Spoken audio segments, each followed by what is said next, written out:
우리 옆에 분들과 함께 인사 하겠습니다. 주 안에서 행복하세요. 반대분한테도 또 하겠습니다. 주 안에서 행복하세요. 주 안에서 행복한 자 되시길 주님의 이름으로 축복합니다. 아덴은 우상의 도시라고 합니다. 거기에 비해 고린도는 음란의 도시라고 합니다. 아덴은 정치, 철학, 예술의 중심지라고 얘기하는데 고린도는 상업, 무역의 중심지였습니다. 그래서 이 고린도는 방탕, 쾌락, 물질, 음란을 상징하는 도시였다고 합니다. 그래서 당시에 고린도 사람 그러면 음란한 사람 이런 뜻이었다는 겁니다. 저 사람 고린도 사람 같은데? 고린도 이렇게 도시를 뜻할 때는 타락한 도시를 이야기했답니다.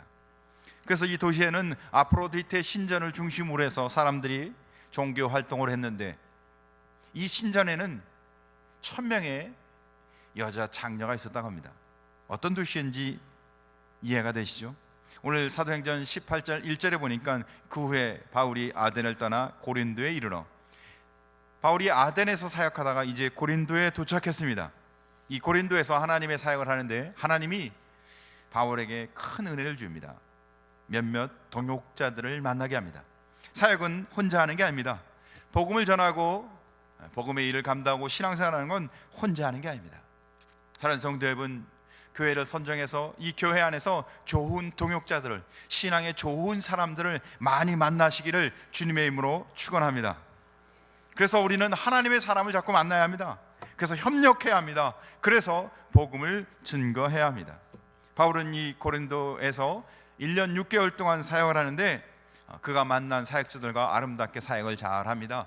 그래서 하나님이 복음 사역을 하도록 만나준 그 동역자들, 그들이 어떻게 만나서 사역을 하는지 함께 나누며 은혜를 나누고자 합니다.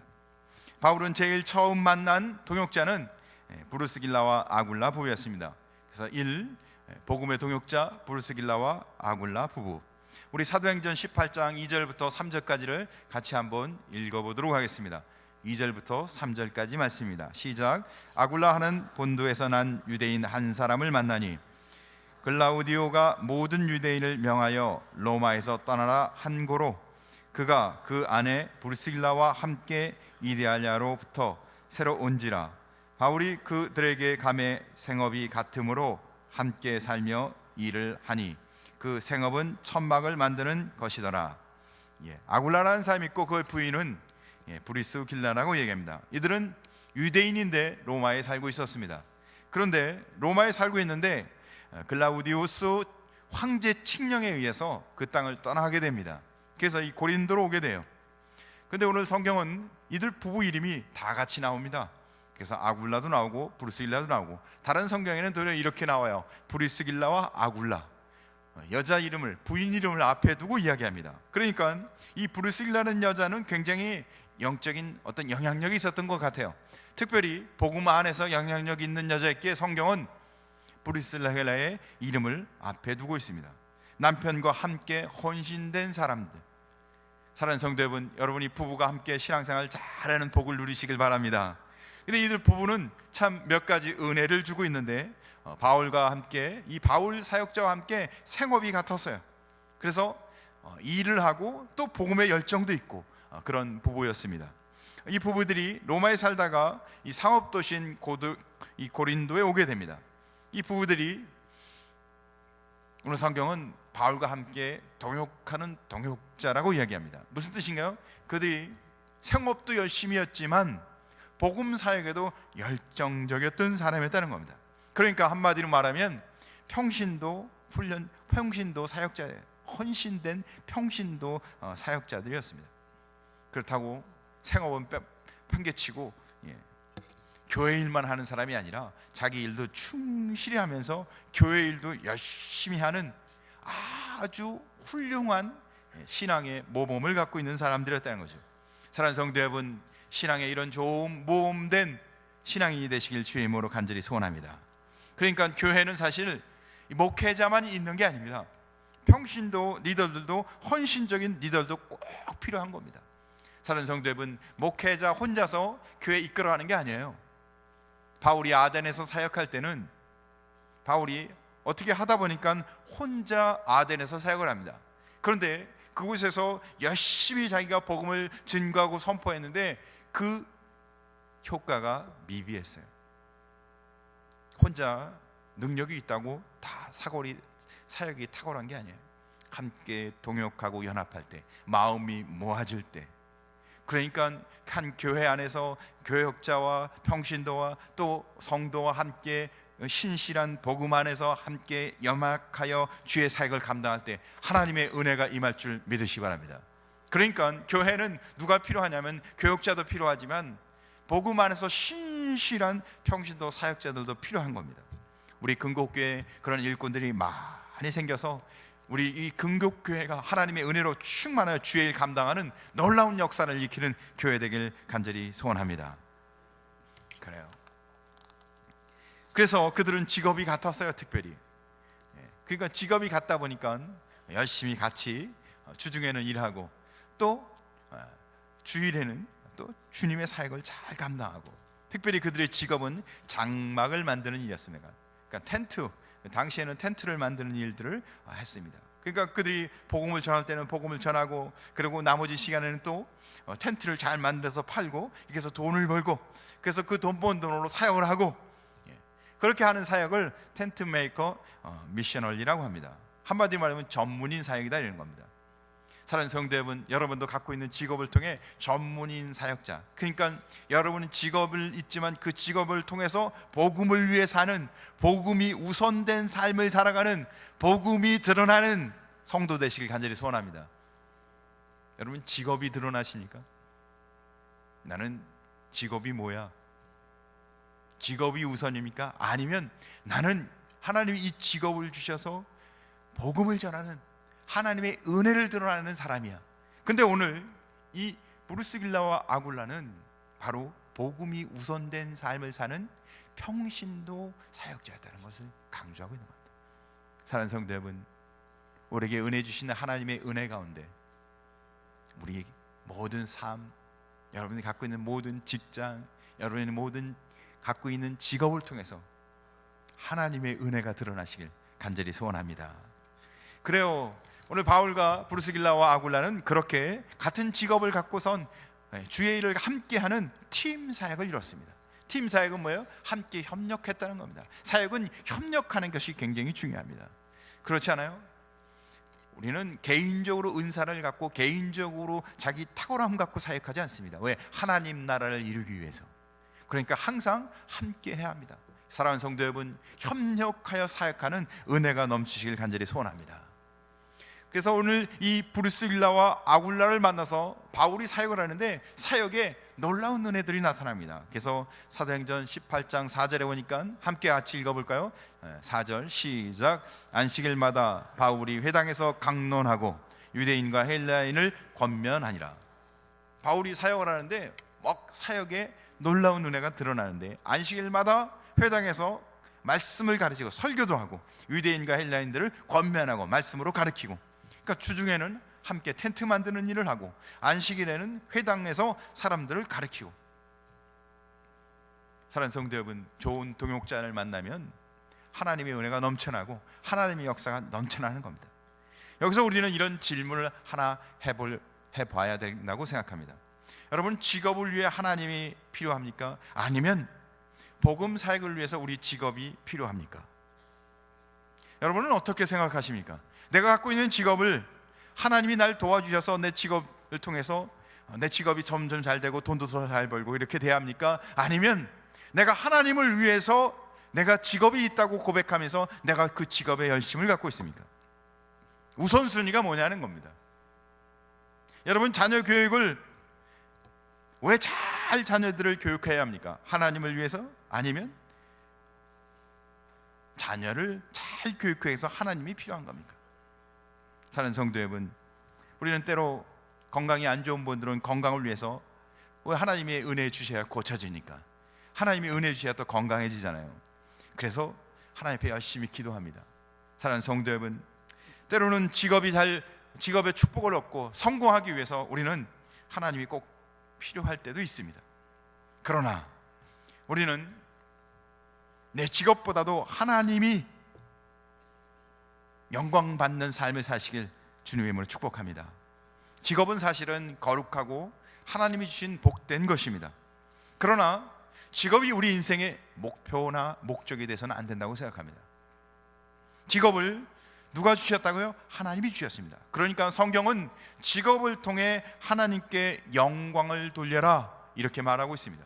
사랑하는 성도 여러분, 여러분이 갖고 있는 직업과 생업과 여러분의 삶을 통해 하나님이 영광 받는 믿음과 신앙으로 승리하는 삶이 되길 바랍니다. 하나님께서는 우리에게 직업을 주셨습니다. 왜요? 그 직업을 통해 하나님께 영광을 돌리려고. 하나님 우리에게 자녀를 주셨습니다. 왜요? 그 자녀를 통해 하나님께 영광을 돌리기 위해서. 사실 우리 자녀들을 우리가 잘 키우고 싶습니다. 잘 키워야죠. 그런데 왜 잘 키워야 되냐 이거죠. 하나님이 영광 받기 위해서 하나님을 잘 양육하고 키워야 한다는 거죠. 자녀가 잘 되기 위해서 신앙생활하는 게 결코 아니라는 겁니다. 우리의 목표가 바뀌면 안 된다는 얘기를 하는 겁니다. 직업이 우리 인생의 목표가 아니고 돈 버는 것이 우리 인생의 목적이 아니라는 겁니다. 돈 벌기 위해서 성공해 사는 인생이 아니라는 거예요. 잘 살기 위해서, 오래 살기 위해서, 건강하기 위해서, 행복하기 위해서 사는 인생이 아니라는 겁니다. 사랑하는 성도 여러분, 근심 걱정 우리의 인생 가운데 다 있지만, 그러나 그 모든 것 하나님 앞에 맡기시고 하나님 영광, 하나님이 가장 기뻐하는 삶을 사는 성도 되시길 간절히 소원합니다. 그래요, 분명한 것이 있습니다. 직업, 결혼, 모든 삶, 이 모든 것보다 더 중요한 것은 성도는 하나님의 영광을 살아야 합니다. 그래서 우선순위가 바뀌면 안 된다는 것입니다. 사랑하는 성도 여러분, 주님을 위해서 사는 성도 되길 간절히 소원합니다. 그래요, 오늘 브리스길라와 아굴라는 바울과 함께 그들이 직업을 갖고 사역을 합니다. 그런데 직업이 우선이 아니었다는 거예요. 그들은 항상 복음이 우선이었고 하나님의 영광을 위해 살았습니다. 두 번째로 바울에게 있어서 동역자들이 있는데, 동역자는 누구였을까요? 우리 사도행전 18장 5절을 한번 같이 읽어보겠습니다. 사도행전 18장 5절 시작. 실라와 디모데가 마게도냐로부터 내려오매 바울이 하나님의 말씀에 붙잡혀 유대인들에게 예수는 그리스도라 밝히 증언하니.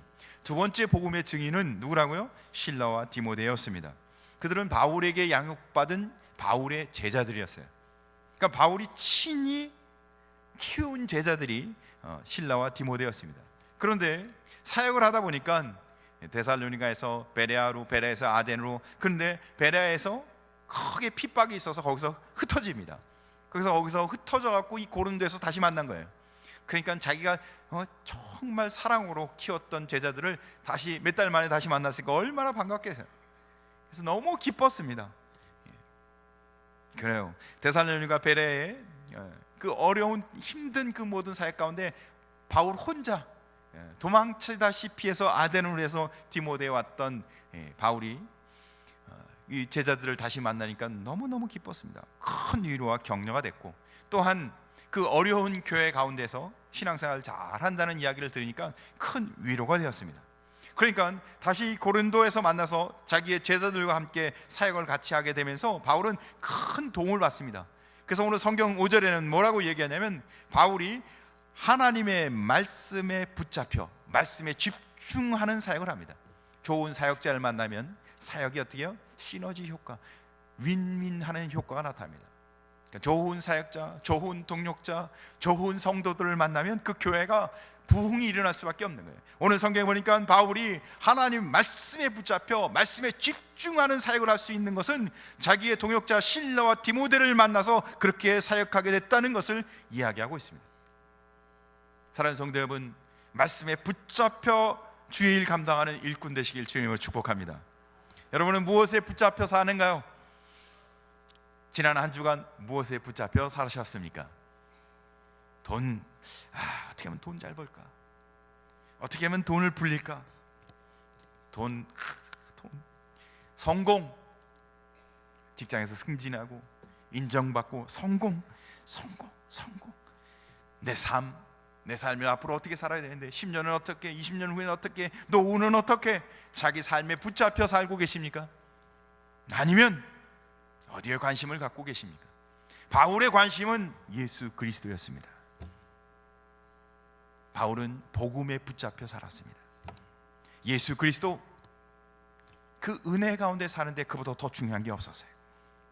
천하에 예수 그리스도, 그보다 더 귀한 게 없었어요.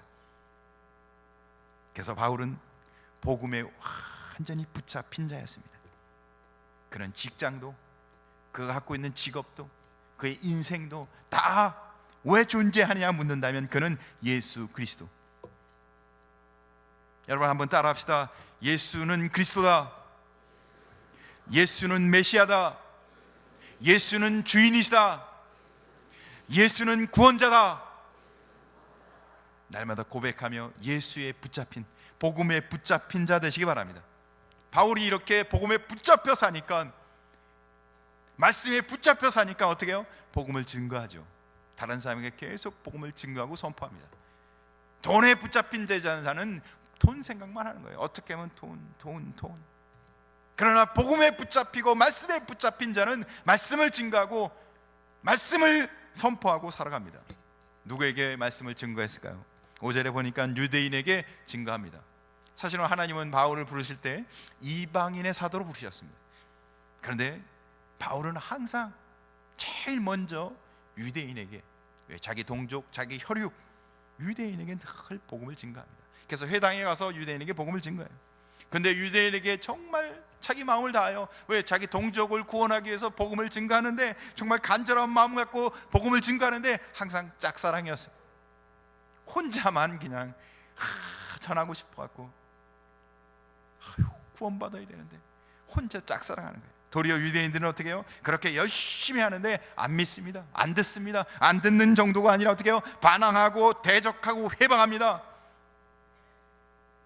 도리어 이방인들은요, 슬쩍 전하기만 해도 그냥 그렇게 좋은 복음이 있었군요, 받아들여서 믿고 변화가 일어나고 기적이 일어나는데, 정작 하나님의 선민이라고 하는 유대인들은 복음을 듣지도 않고 믿지도 않고 도리어 회방하고 방해합니다.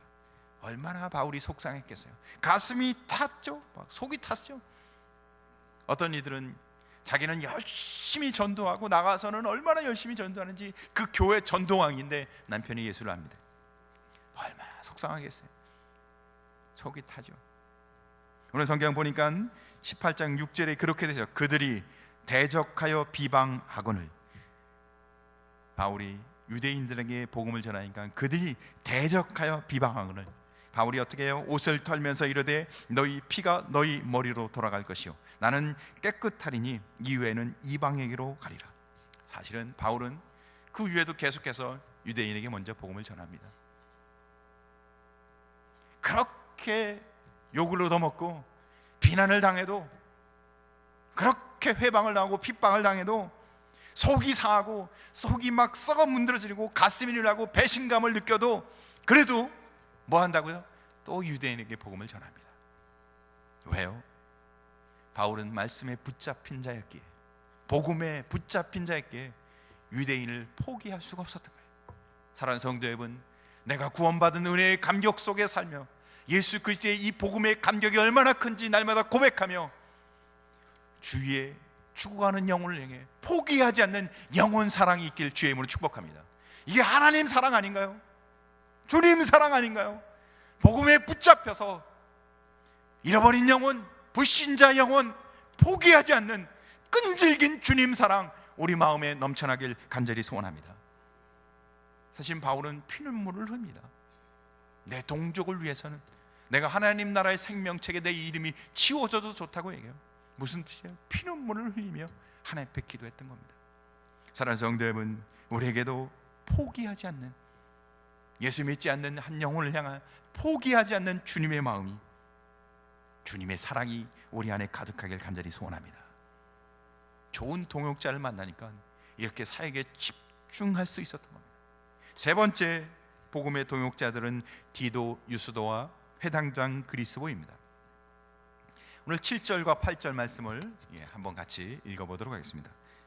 자, 시작. 거기서 옮겨 하나님을 경외하는 디도, 유스도라 하는 사람을 집에 들어갔으니 그 집은 회당 옆이라 또 회당장 그리스보가 온 집안과 더불어 주를 믿으며 수많은 그리스도 사람도 듣고 믿어 세례를 받더라.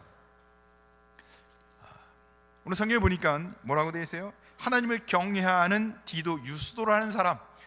디도는 하나님을 경외하는 사람이래요. 그러니까 그가 정말 하나님을 경외하는 사람이니까 바울이 사역하는데 바울을 자기 집으로 모셔서 자기 집을 오픈해서 유숙하게 합니다. 그래서 같이 자기 집에 있는데 그 바울, 디도, 유스도 집 옆에가 바로 회당이었어요. 회당장 그리스보가 회당에 가서 늘 바울이 복음을 증거하다 보니까 회당장이 예수님을 만나게 되고 예수님을 믿게 됩니다. 그래요. 그래서 이 회당장 그리스보가 예수를 만나게 됐는데 오늘 성경에 보니까 놀라운 일은 그 가족이 다 믿게 됐다는 겁니다. 할렐루야. 내가 믿어서 가족이 다 복음화되는 역사 일어나길 간절히 소원합니다. 그거 큰 복이라고 생각해요. 누구는 믿고 누구는 안 믿고.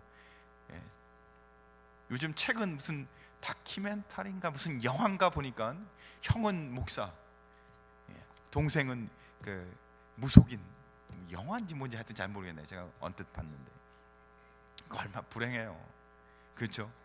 가족이 다 예수 믿는 복을 누리시길 주의 이름으로 축원합니다. 이 가족은 회당장 그리스보는 오늘 성경에 보니까 온 가족이 다 예수를 믿게 됐답니다. 할렐루야. 이야, 복이죠. 함께 같이 믿는 게 얼마나 큰 힘입니까? 신앙생활 같이 잘하고 같이 열심히 주를 위해 살고. 그 신앙도요, 제가 보니까 어떤 사람은 열심히 했는데 어떤 사람은 그냥 주일 예배 왔다 가고, 그러면요 그 가족도 별로 그렇게 행복하지 않아요. 믿으면 다 같이 잘 믿어야지. 그렇지 않습니까? 예수 잘 믿는, 예수 그리스도의 은혜 가운데 신앙과 믿음으로 다 승리하는 가정 되시길 간절히 소원합니다. 이 그리스도 가정은 그랬다는 겁니다. 성경에 보니까 그런 가정이 몇 가정이 있는데 고넬료 가정도 다 예수를 믿어. 사도행전 16절에 보니까 간수장의 가정도 다 예수를 믿어. 할렐루야. 주 예수를 믿으라. 그래야면 너와 내 집이 구원을 얻으리라. 믿음의 가정이 됐다는 거예요. 믿음의 가정. 사랑하는 성도 여러분, 기도하는 가운데 온 가정이 믿음의 가정 되시기 바랍니다. 근데 진짜 중요한 건 여기부터예요. 이 그리스도의 가정이 믿음의 가정이 됐는데 그 가정을 통해서 이 고린도의 많은 사람들이 예수를 믿게 되었더라. 할렐루야. 그렇지 않겠어요? 이 고린도에 있는 사람들이 바울이 막 복음을 증거하는데 이게 좀 새롭잖아요. 저게 정말 저런 은혜가 있을까? 그런데 이 그리스도의 가정이 예수를 다 믿고 변하는 걸 보니까, 이야, 변하는구나. 은혜가 있구나. 하나님의 역사가 일어나는구나. 눈에 본 거예요. 할렐루야. 우리가 섬기는 믿음과 은혜의 그 복된 은혜가 우리 가정에 임해서 우리 가정을 통해 하나님의 살아계심이 우리 주변에 많은 사람들에게 증거되시길 주님의 이름으로 축복합니다. 그러니까 이 가정이 변하니까, 이 그리스도의 가정이 믿음 안에 다 복되니까 주변 사람들이 예수 믿고 주님 앞에 나왔다는 거예요. 이야, 믿는 것이 이런 거구나. 가정이 변하는구나. 이야, 신앙에서 이렇게 복된 은혜를 누리는구나. 할렐루야. 오늘 사도행전 18절 보니까 이 고린도 사람들이 이렇게 변하는 걸 보고 변하는데 어떻게 변하는지 한번 볼까요? 또 회당장 그리스보가 온 지방과 더불어 주를 믿으며 수많은 고린도 사람도 듣고 믿어 세례를 받더라. 이 고린도 사람들이 양육되어지고 말씀 가운데 변하는데 세 단계로 변해요. 첫째는 듣고, 하나님의 말씀을 듣고, 두 번째는 어떻게 해요? 그 말씀을 믿어줘요. 믿고, 그 다음에는 어떻게 해요? 세례를 받고 그리스도와 연합한 자로 바뀌어가고 있습니다. 사랑하는 성도 여러분, 하나님 말씀 듣는, 설교를 듣는, 하나님의 말씀이 들려지는 복된 성도 되시기 바랍니다. 근데 중요한 건요, 아무리 들어도 믿겨지지 않는 사람이 있어요. 불행한 거죠. 하나님의 말씀을 들려서 그 말씀이 믿어져서 그 말씀대로 살아가는 성도 되시길 바랍니다. 믿는다는 건 그 말씀대로 산다는 거예요. 안 믿겨지니까 안 사는 거예요. 복 받는다는데 안 믿겨져요. 하나님의 영광스러운 자녀가 됐는데 안 믿겨져요. 그러니까 듣기만 해요. 여러분, 듣고 믿겨지는 성도가 돼서 믿음으로 사는 자 되시기 바랍니다. 그러니까 어떻게 해요? 세례를 받는 거예요. 결단하고 내가 이제는 어떻게 해요? 그리스도와 연합한 자, 내가 그리스도를 닮아가는 자, 그리스도와 함께하는 자가 되겠다. 세례를 받는 겁니다. 이제는 죄를 청산하고, 사랑하는 성도 여러분, 세례 받았다는 건 이제 내가 그리스도와 함께 하겠다는 뜻입니다. 세상과 멀어지고 죄와 멀어지고 이젠 그리스도와 함께하는 자, 이게 뭐예요? 세례예요. 그리스도와 연합한 자, 함께해서 하나 된 자. 사랑하는 성도 여러분, 이제는 그리스도와 함께한 연합한 자로서 그리스도를 닮아가는, 그리스도를 증거하는, 그리스도의 영광을 드러내는 하나님의 자녀들 되시길 주님의 이름으로 축복합니다. 바울이 이렇게 동역자들을 만나다 보니까 동역자들 중에서 사역이 얼마나 풍성하고 다양해지는지 몰라요. 그런데 사실은 이렇게 동역자만 있다고 해서 교회가 다 부흥하는 건 아니에요. 오늘 결론으로 사도행전 18장 9절에서 10절을 보니까 하나님의 은혜가 필요합니다. 자, 결론, 환상 중에 주신 하나님의 메시지. 자, 우리 한번 사도행전 9절 10절 같이 한번 읽어보겠습니다. 시작. 밤에 주께서 환상 가운데 바울에게 말씀하시되 두려워하지 말라, 침묵하지 말고 말하라. 내가 너와 함께 있음에 어떤 사람도 너를 대적하여 해롭게 할 자가 없을 것이니 이는 이 성 중에 내 백성이 많음이라 하시더라. 할렐루야. 하나님이 바울을 위로해요. 고린도가 어떤 도시였다고 처음에 나눴어요? 음란한 도시. 그러니까 이 도시에 뭐가 많았을까요? 부패, 음란함, 배역함, 악하고 물질적이고 세속적이고 끝도 닿을 수 없는 힘든 상황이었던 겁니다. 사역이 쉽지 않았어요. 인생이 쉽지 않아요. 그러니까 어떻게 해요? 힘들면 좀 다른 일 좀 해야 되겠다, 이사 좀 갔으면 좋겠다, 교회에서도 신앙생활 어려우면 다른 교회로 한번 바꿔볼까, 별 생각 다 들잖아요. 아마 바울도 많이 힘들었을 거예요. 그러니까 어떻게 해요? 오늘 주님이 환상 중에, 기도하는 중에 누구를? 바울을 위로하여 세워가고 있습니다. 두려워하지 말라. 첫째, 주님이 바울에게 말씀하세요. 두려워하지 말라. 사실 이 땅의 삶을 살아가며 다들 두려워합니다. 믿음과 신앙으로 살아가는데도 전도와 선교에 있어서 최대의 적은 두려움이에요. 사람들이 두려움을 갖고 있어서 세상에 나가서 담대하지 못합니다. 공포가 있어요. 공포. 복음을 전하려면, 예수 믿는 사람처럼 살려면 식사 기도하는 것도 어떤 사람은 두려워해요. 저 사람이 나를 어떻게 볼까? 식사 기도하면 예수쟁이라고 보진 않을까? 두려움 속에 살아요. 근데 이 두려움이 한번 임하면요, 소등꼭만 봐도 무서워한다고, 근처만 가도 무서워요. 마음만 먹어도 막 괜히 긴장이 돼요. 사랑하는 성도 여러분, 두려움은 사실 실상이 없는 경우들이 더 많아요. 왜? 앞으로 일어날 일에 대해서 걱정하는 거잖아요. 실상이 없는 경우가 더 많은 거예요. 사랑하는 성도 여러분, 믿음으로 극복하시는 성도 되시길 간절히 소원합니다.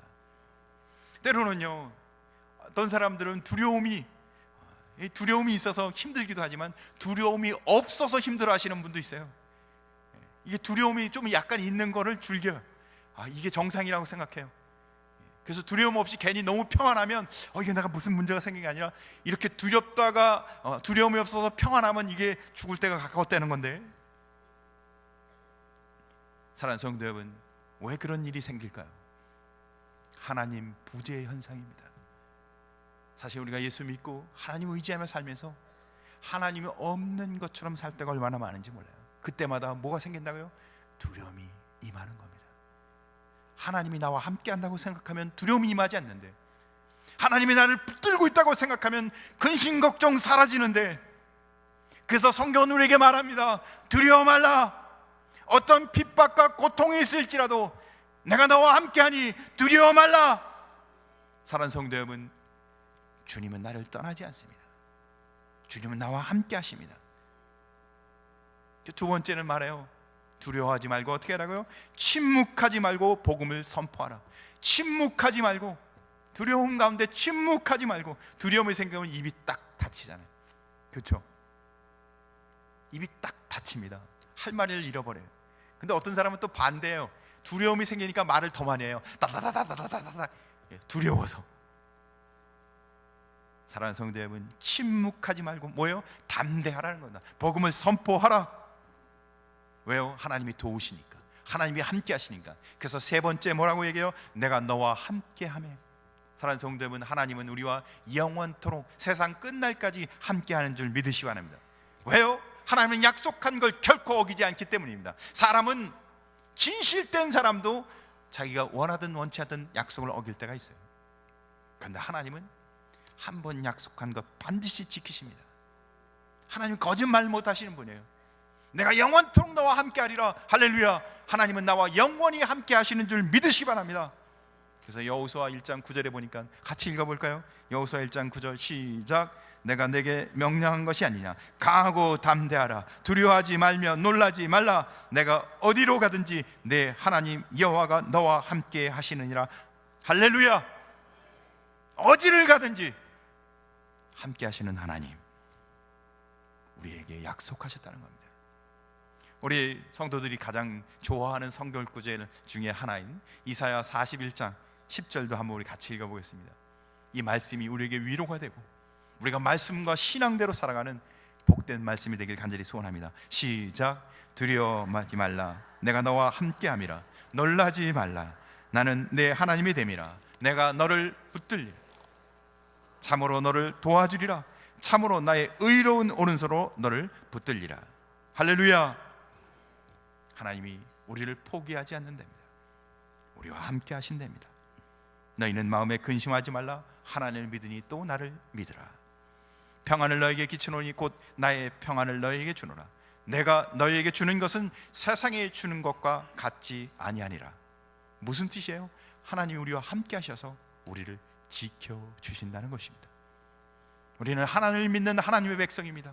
하나님이 우리를 지키시는 것을 확신하며 믿음으로 사시기 바랍니다. 하나님이 함께 한다면 넷째 무슨 일이 날까요? 어떤 사람도 너를 대적하여 해롭게 할 자가 없을 것이다. 너를 대적할 자가 없다는 것입니다. 하나님이 함께 하는데 누가 나를 대적하겠습니까? 세상에서 너희가 환난을 당하나 담대하라. 내가 세상을 이겼노라. 세상을 이기신 하나님이 우리와 함께 하는데 누가 대적하겠습니까? 만일 하나님이 우리를 위하시면 누가 우리를 대적하리요? 하나님이 내 편인데 누가 내게 대적하고 누가 우리를 송사하리요? 누가 우리를 정죄하리요?